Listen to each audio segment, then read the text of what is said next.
대한턱관절 교합학회와 함께하는 수요 세미나에서 발표할 해리치과 엄상호 원장입니다.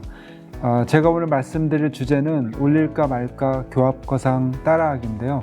실제 개원가에서 가장 어려워하는 교합거상을 다양한 증례와 함께 설명드리고자 합니다. 먼저 수직 교합 고경에 대한 정의를 알고 계셔야 되는데요. 결국은 움직이지 않는 상악과 움직이는 하악에서의 그 두 선을 연결한 그 거리를 말하는데요. 보통은 이제 최대 감압위에서의 수직 고경을 주로 이야기하고 있습니다. 이 교합 고경, 가지고 있는 이 고합 고경이 평생 동안 유지되는가에 대한 이야기가 있는데요. 논문이 있는데요. 실제 정상적인 마모가 범낭질에서 이루어진다면 그 마모 정도는 이런 그 보상성 성장에 의해서 교합 그 고경이 유지될 수 있습니다. 평생에 걸쳐서. 그렇지만 그 범낭질의 마모가 다 되고 그 다음에 이제 상하질의 마모가 급속도로 진행되게 되면 그 보상성으로 자랄 수 있는 그 고합 고경이 이제 줄어들 수가 있는 거죠. 그래서 실제 고합 고경이 정상적인 경우에서는, 건강한 경우에서는 유지될 수 있지만 병적인 경우에서는 교합 고경이 소실될 수 있습니다. 실제로 이런 그 교합 고경이 소실되었다 하더라도 측두화 하악 장애와는 통계적으로 관련이 없다는 논문 많은데요. 이게 중요한 이유는 실제 이제 저희가 교합 고경을 증가시키거나 감소시키는 그런 범위 내에서 악관절 그 축두하악 장애와는 관련이 없다는 이런 그 논문을 보면서 실제로 이제 개원가에서 선생님들을 보면은 이제 이런 TM 조인트에 대한 걱정 때문에 이런 교합 고경을 많이 못 올리시는 경우가 있는데 이런 논문을 보면서 과학적으로 측도하악 장애와는 큰 관련이 없다는 것을 아시면 좋을 것 같습니다. 특히 이제 또 거꾸로 이렇게 그 교합 고경을 올린다 해서도 충분히 환자분들이 적응할 수 있고 거기에 대해서도 큰 문제가 없다는 많은 연구들이 있습니다. 결국 이런 그 VD를 결정하는 데 있어서 어떤 생리적 안정이나 계측법이나 또 뭐 발음, 연화 이런 기능 또는 환자의 주관적 평가 이런 방법으로 이제 VD를 결정하게 되는데요. 저는 생리적 안정위와 정량적 계측법을 주로 그 두 가지 방법을 사용해서 VD를 결정하고 있습니다. 이런 그 교합학회의 보철학회에 이제 발표됐던 이런 논문에서 이 생리적 안정위 또는 이제 정량적 계측법, 저는 이제 윌리스 방법, 그 눈 끝선하고 코 끝선, 눈 끝에서 입꼬리, 또 코끝에서 턱선까지의 거리가 같다는 이제 윌리스 메소드를 이제 주로 저는 계측법에서 사용하고 있습니다. 그럼 이제 이런 VD를 어떤 식으로 올리느냐? 이제 임상적으로는 가장 중요한 게 이제 수직 고경을 얼마나 올릴 것이냐를 결정하는 게 제일 중요하겠죠. 그래서 그거에서는 결정량을 결정하는 방법은 뭐 다이아그노스틱 왁스업이나 뭐 이런 마운팅, 뭐 이런 그 교합기 이런 것들 이용해서 이제 많이 이제 하게 되고요. 근데 저 같은 경우에는 이제 그 지금까지 그런 경우를 많이 통해서 했고, 요즘 이제 스캐너와 디지털 이런 것을 통해서 거상량을 결정합니다. 일단 교합 거상량이 결정되면 루시아 지그나 리프 게이지, 고띠같이 트레이서 등을 이용해서 중심위를 체득하고, 이제 가장 중요한 것은 그 임상에서 가장 중요한 것은 어떤 방법으로 결정이 됐더라도 그것이 환자분한테 이제 문제를 안 일으켜야 되잖아요. 근데 저희가 이제 치아를 깎는 과정이라든지 어떤 복잡한 보철 과정 이후에 이것을 평가하게 되면은 되돌아올 수 없을 경우가 있습니다. 그래서 교합 안정장치는 아무 치아를 삭제나 이런 건드리지 않는 상태에서 교합 안정장치를 통해서 과연 이 환자분이 증가된 VD에서 적응할 수 있는가. 그래서 그걸 2주 정도 평가를 한 다음에 그게 이제 거기서 안정된 사용이 가능하다고 평가가 되면 그 다음에 이제 영구 보철로 들어가게 됩니다. 그래서 이 진단이나 이런 과정, 특히 이제 또 저 같은 경우 이제 리프 게이지를 중심위를 체득도 하지만은 그 자체로 이제 그 스캐너로 바이트를 뜰 수가 있거든요. 근데 그 뒤쪽 슬라이드에서 다시 설명드리겠습니다. 결국은 치아를 삭제하지 않는 이 임시 보철, 그러니까 임시 보철만 해도 치아를 삭제해야 되잖아요. 그러니까 교합 안정 장치를 통해서 VD에 적응할 수 있는가를 평가하는 것이 개원가에서 가장 중요한 임상의한테 가장 중요한 항목이라고 생각합니다. 2020년도 JPD에 나와 있는 논문인데요. 실제 이런 리프 게이지를 통해서 중심위를 체득하지만 그만큼 이제 교합 거상을 시킬 수도 있는 거죠. 저 올라간 교합의 CR에서 교합 스캔을 한다면 이제 디지털적으로 이제 교합 체득을 하는 거죠.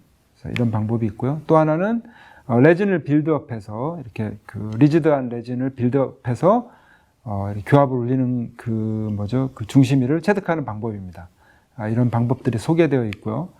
이것은 이제 저희 병원에서 이제 제가 하는 방법인데, 윌리스 메소드 저런 식으로 구강 내에서 이제 계측하는 방법, 그리고 이제 그 교합 거상량이라는 이론적으로는 그 회전 과두가 회전하는 범위에서 가능한데, 일부러 너무 많이 올릴 필요는 없겠죠. 최소한 이제 보철이 가능한 높이 한 4mm에서 5mm 정도를까지 올릴 수 있습니다. 그래서 높이가 결정이 되면 그 높이 그대로 지금 저렇게 이제 그 헤리픽스 레진을 통해서 고정을 시키고 오랄 스캔을 통해서 스캔을 한 다음에 저 높이 그대로 3D 프린터로 교합 안정장치를 만드는 거죠. 그 안정장치를 환자분이 잘 쓸 수 있다면 그 높이 그대로 파이널 보철물 제작에 들어갑니다. 그 방법이죠. 지금 리프 게이지로 적당량의 교합 거상을 하면서 그 CR을 체득하고 그 CR 그대로를 스캔을 해서 오른쪽에 3D 프린터로 교합 안정장치를 만듭니다.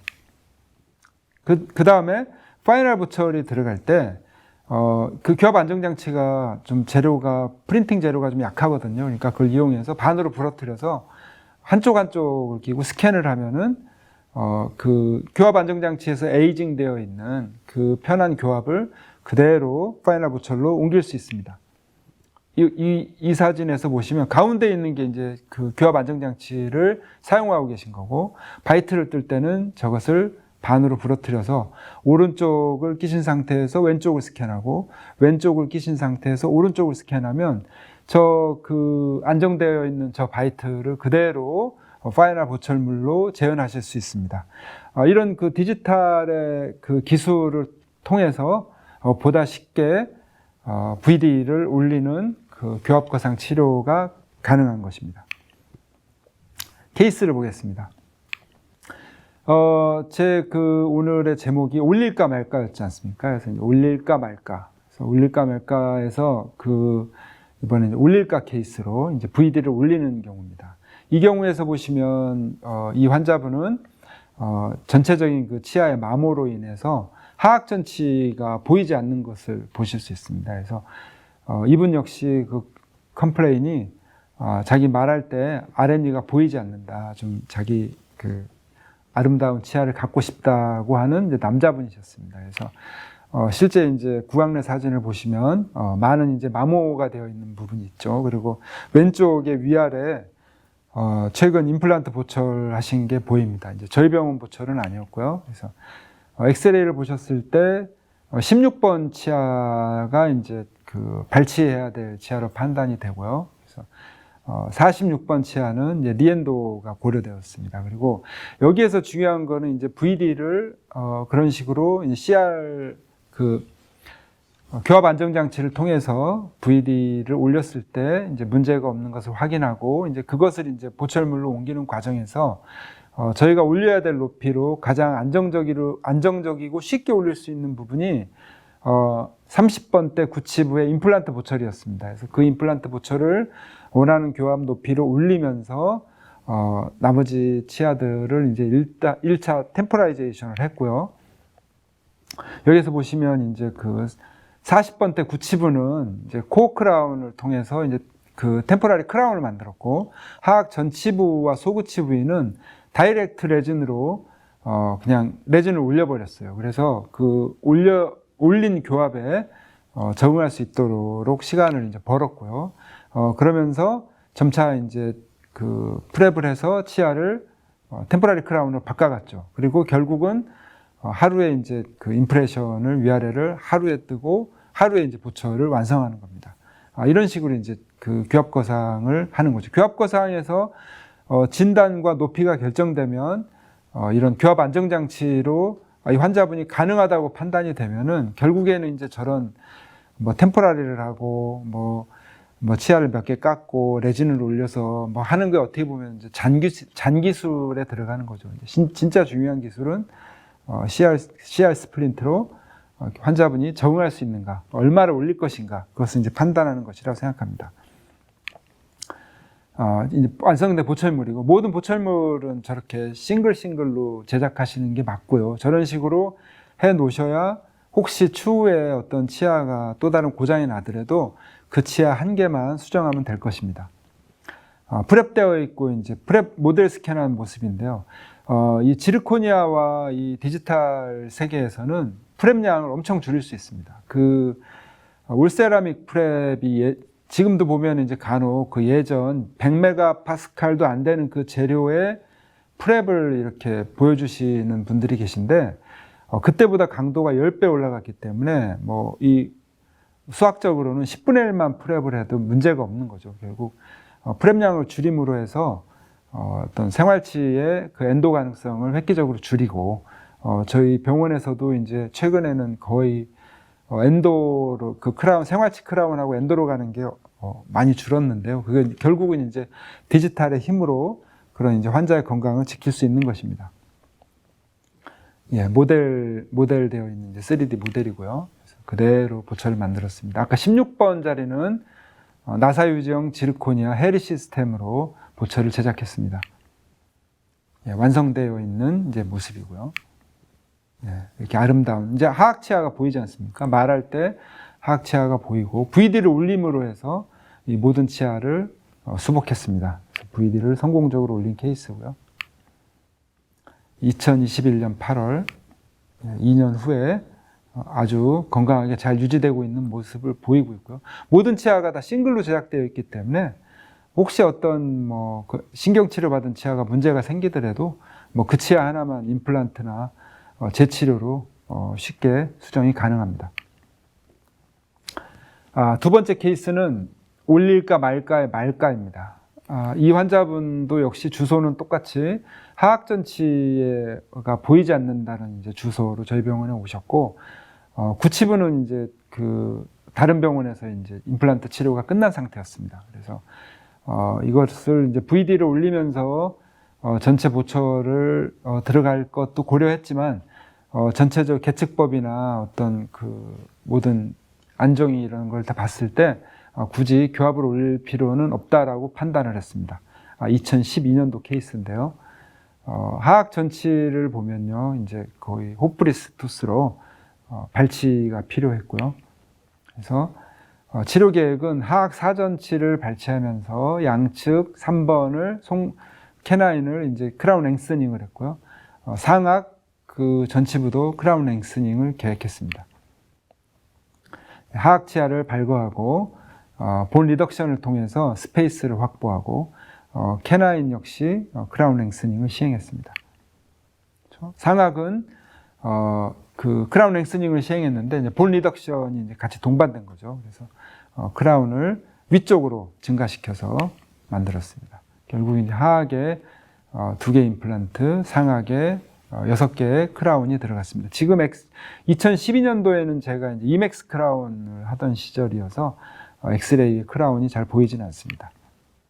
이런 식으로. 그래서 이제 그 하악전치가 이제 보이지 않습니까? 이 하악전치가 보이는 심미치료를 했을 때 올릴까 말까 해서 교합을 올리지 않고 했던 케이스고요. 실제 이제 그 교합거상 치료를 많이 하다 보면 어떤 경우에 이제 교합이 너무 많이 올라가면은 그 프레이 스페이스가 없어지는 경우가 있어요. 레스트 상태에서 프레이 스페이스가 3mm 정도가 있어야 되는데 VD를 너무 이제 많이 올려버리면 이게 이제 레스트 상태에서 치아가 닿아 있는 거죠. 그러면 환자분이 그 피곤함을 이렇게 많이 호소합니다. 그래서 그 교합 안정장치 상태에서 그런 것이 확인이 된다면 그 다음에 이제 보철로 옮기는 거는 그렇게 큰 기술이 아닙니다.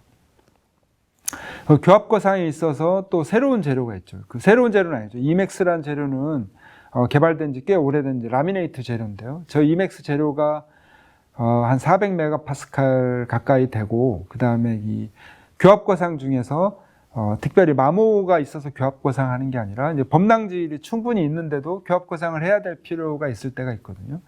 그럴 때 이제 범낭질에 이맥스를 붙이게 되면은 아주 그 단단한 보철을 만들 수 있습니다. 이 경우는 이 환자분이 이제 그 상악 전치의 돌출을 이제 주소로 오셨습니다. 심미적인 문제로 오셨는데 이제 보시면 이제 측면 사진을 보시면 이제 상당히 많이 도출되어 있습니다. 이 하악 전치는 위쪽으로 또 이제 정출이 돼서 그 위에 잇몸까지 거의 닿아 있는 상태였습니다. 이 그 호프리스 전치부를 상악 전치를 발치했을 때 임플란트를 교합 거상을 해야만이 좀 더 링구알 쪽으로 임플란트, 팔라탈 쪽으로 임플란트 심으면서 심미적인 이제 보철이 가능했고, 그래서 이제 교합 거상을 결정했습니다.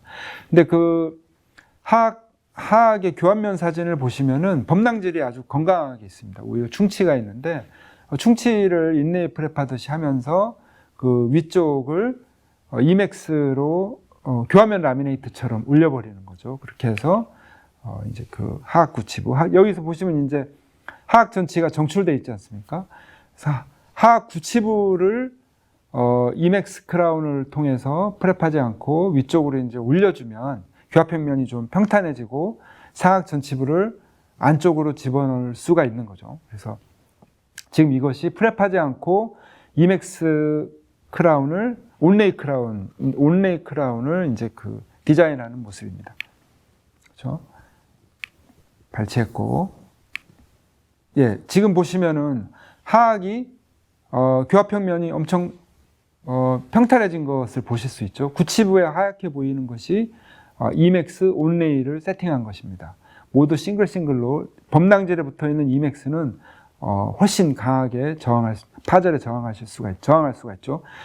그리고 교합을 올려놓은 상태에서 스크루 타입이 가능하도록 임플란트를 3개를 심었습니다. 예, 임플란트 수술을 했죠. 예, 완성된 보철입니다. 지르코니아 나사 유지형 헤리 시스템으로 스크루 타입으로 제작을 했고요.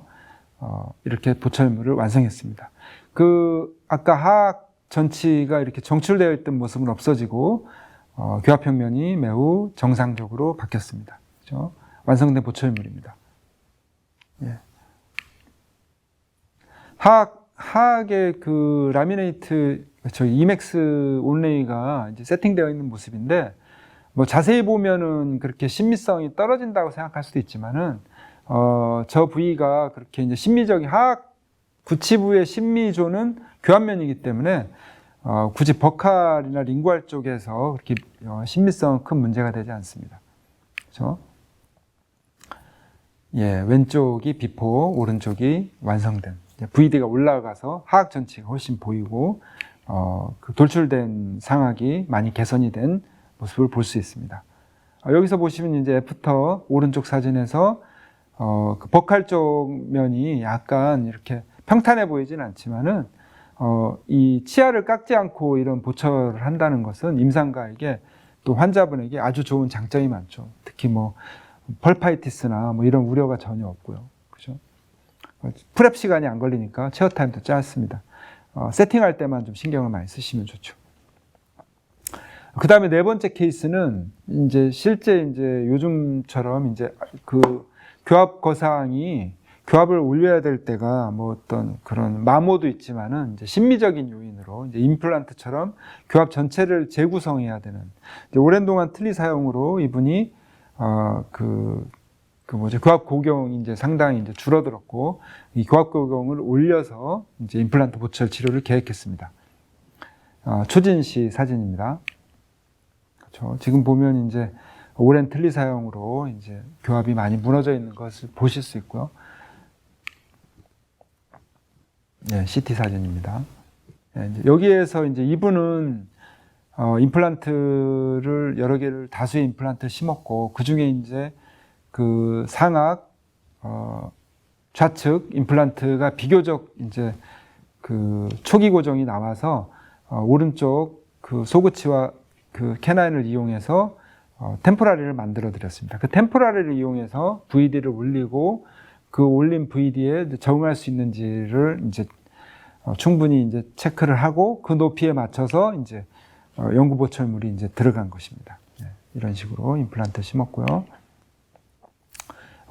임플란트와 치아를 연결한 이제 스크류 타입으로 제작을 해서 세멘테이션해서 템포라리를 만들어 드렸고요. 저 템포라리 상태에서 어떤 신미성과 교합 거상의 적응 유무 이런 것들 다 확인을 하셨고요. 이제 그 다음에 이제 다른 그 임플란트가 굳었을 즈음에 이제 교합 거상을 했습니다. 이 사진은요, 그 스캔 바디를 스캔을 하신 다음에 저런 이제 헤리픽스 레진 같은 걸로 이제 스캔이 끝난 다음에 저런 레진으로 고정을 시켜서 저것을 이제 랩에 보내게 되면은 저 레진 모형을 통해서 또 하나 이제 그 디지털이지만 아날로그 모형을 만들 수 있거든요. 거기에서 이제 스크류 타입을 보다 정밀하게 제작할 수 있습니다. 이런 식으로 하악 디자인입니다. 상악 디자인. 모든 스크류 홀이 교환면 쪽으로 잘 디자인되었습니다. 이런 식으로 스크류 타입 보철이고요. 나사 유지형 임플란트입니다. 구치부에 이제 임플란트가 교합 거상할 때 임플란트가 훨씬 쉽게 이게 딜리버리도 되거든요. 그래서 이제 임플란트로 교합을 다 잡아놓고 그 임플란트 교합에 맞춰서 치아를 삭제해서 보철을 완성합니다. 저런 치아를 많이 울세라믹을 많이 하지만 요즘에는 이제 엔도 신경치료까지 가는 경우가 많이 줄었어요. 그 이유는 삭제량이 줄었기 때문입니다. 삭제량이 줄어도 충분한 신미성과 강도가 나오기 때문에 굳이 예전 그 170메가파스칼 정도 나오던 그런 재료에 많은 프랩을 하실 필요는 없습니다. 완성된 보철입니다. 그렇죠? 환자분 뭐 아주 만족하셨고요. 10번대 캐나인이 약간 도출돼 보이지만 이제 자연치다 보니까 저 정도까지밖에 못했습니다. 완성된 모습이고요. 감사합니다. 여기서 4개 이제 케이스를 보여드렸지만 결국은 그 가장 중요한 거는 교합 안정 장치를 통해서 환자분이 그 교합에 적응할 수 있는가를 확인하시면 그냥 그대로 옮겨주시면 되는 거고 뭐 제가 뭐 교합학회지만은 이제 TM 조인트하고는 크게 연관이 없다는 분들이 많습니다. 그러니까 그 교합 안정 장치만 잘 활용해서 진단을 잘 하시면 그 너무 어렵게만 생각하지 마시고 이런 걸 따라 하시면은 이제 그 큰 치료들을 잘 하실 수 있다고 생각합니다. 이상으로 강의를 마치겠습니다. 감사합니다.